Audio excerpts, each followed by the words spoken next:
Welcome back to the program. Recently, the app behind the vote counting scandal in the Iowa caucuses has come under scrutiny, and one U.S. official is speaking out. One America's Jack Posobiec sat down with Congressman Lance Gooden to discuss the issue. Take a look.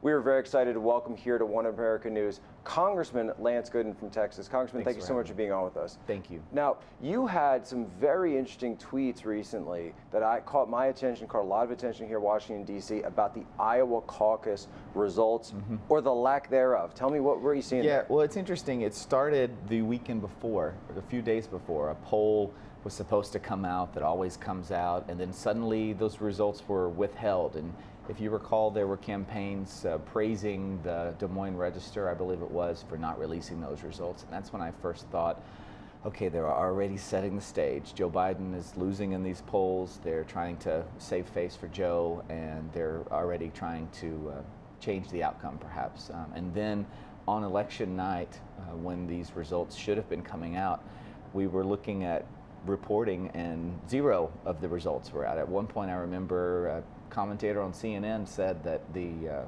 results at this point 4 years prior were 90-something% reported, and at that point in time they were at 0%.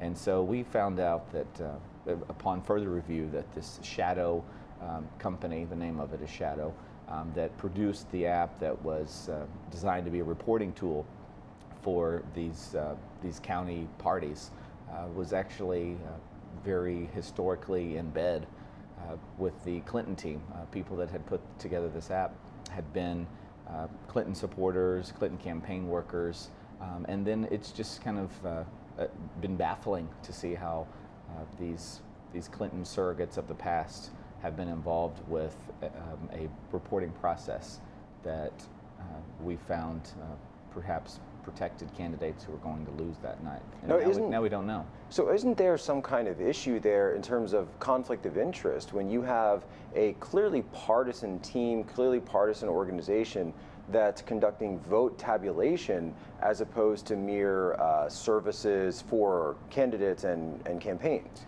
Yes, there is, and what they would argue is, well, this is a Democratic caucus, a Democratic primary, a Democratic decision-making process. And even if you concede that point, that okay, fine, if it's partisan, since it's a partisan process and it's only the Democrats who are actually voting and whatnot. What's interesting is that the Hillary backers of the past, I mean, just a few weeks ago you had Hillary talking about Bernie Sanders in unpositive terms, and saying that he was a miserable person and not liked by anyone. And we've seen these Clinton backers of the past insert themselves into this process, and it's really fascinating.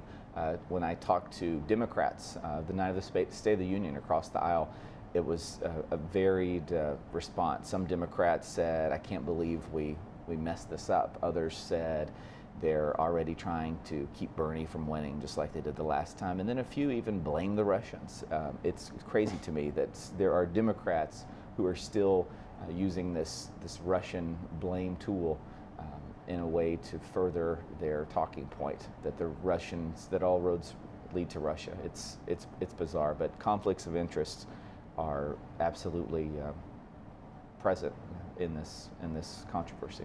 Now, do you think this is something that anyone from the FEC might want to look into, given the nature of the fact that just looking on the surface level of this company, it seems that they're mixing political money that's coming from the campaigns along with money that's going towards these counting of the votes?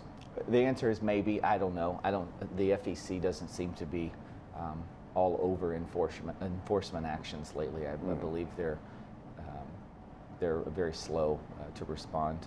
I've seen that in enforcement actions that we've been tracking.